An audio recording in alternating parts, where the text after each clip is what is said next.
What's up everyone and welcome back to my channel. In today's video, I am reviewing Disney Pixar's Soul. If you are new here and you enjoy content like this, then hit the red subscribe down below so you don't miss anything in the future. Now, I don't normally gravitate towards animation films, but I've been getting used to Disney Pixar. I've seen every single one of the Toy Stories, and I did watch Onward earlier this year before the whole pandemic situation hit us and blew our lives to absolute hell.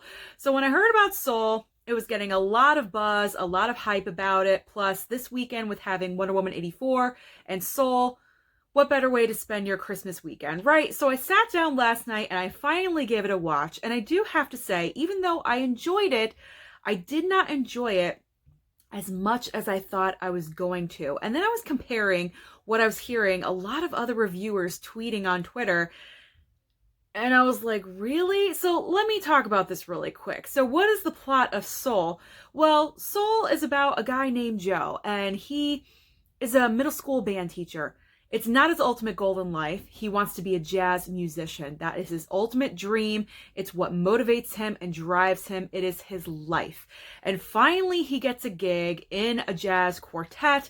On his way home, he falls down a manhole and he dies. And his soul goes up to the great beyond. And pretty much the entire plot of this movie is about his soul getting back to Earth. There are a couple of go-arounds here and there. He meets a little ghostly spirit named 22, voiced by Tina Fey. By the way, the voice of Joe is by Jamie Foxx. I enjoyed both of the voiceovers. I thought they were done very well. They had a great comedic chemistry with each other. And so I enjoyed that highly. I thought it was really, really great. The animation factor of Pixar, I think we all know by now, every single movie that they do, I feel like they get better and better. It's more enhanced. It's so believable to look at. I mean, when you're focusing in on Joe's hands when he's playing piano, they look real. They look absolutely real. It's incredible. The diversity factor in this film is great. It's all over the place. You have Black, white, Puerto Rican featured throughout the entire movie, which is great and absolutely positive. Now, not that this is necessarily a negative, but this is the most negative thing for me. Now, as an adult, I'm 40 years old watching this film. As we all know, Pixar makes movies for kids, but also for adults, so they can both enjoy. The parents bring them to the theater, or if you're watching at home, it's something you can both enjoy together. That's kind of their thing. It's their shtick. Well, as a 40-year-old watching this, I was actually kind of confused at times when they were in the great beyond and they're floating around and they're talking about the rules and you can do this, you can't do this. It was kind of confusing. And then I was thinking to myself, well, if a 5-year-old is watching this, how are they supposed to understand what is going on? If a 40-year-old adult doesn't really understand, how is a child supposed to? So I feel like Disney kind of missed the mark on that one, because as we all know, Disney is the kids' studio.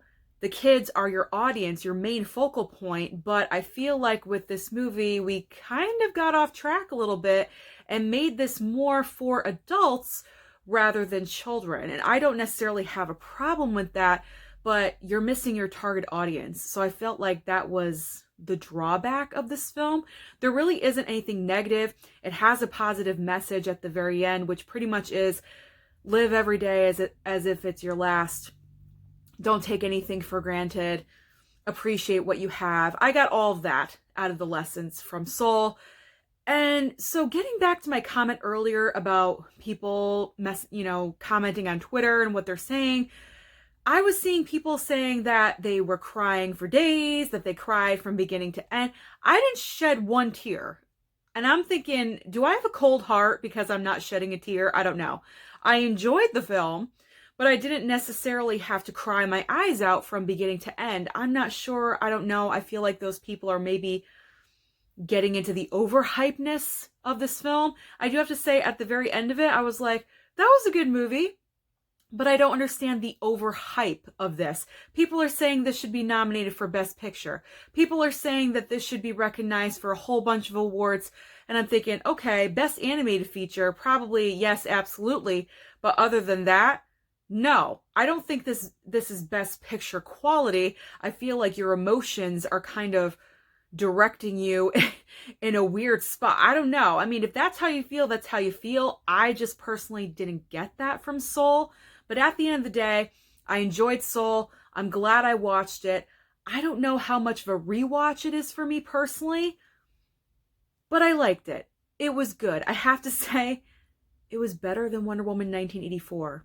As sad as that is for me to say. So if you have to make a choice, watch Soul. But I want to know what you guys thought of Soul at the end of the day. Did you love it or did you hate it?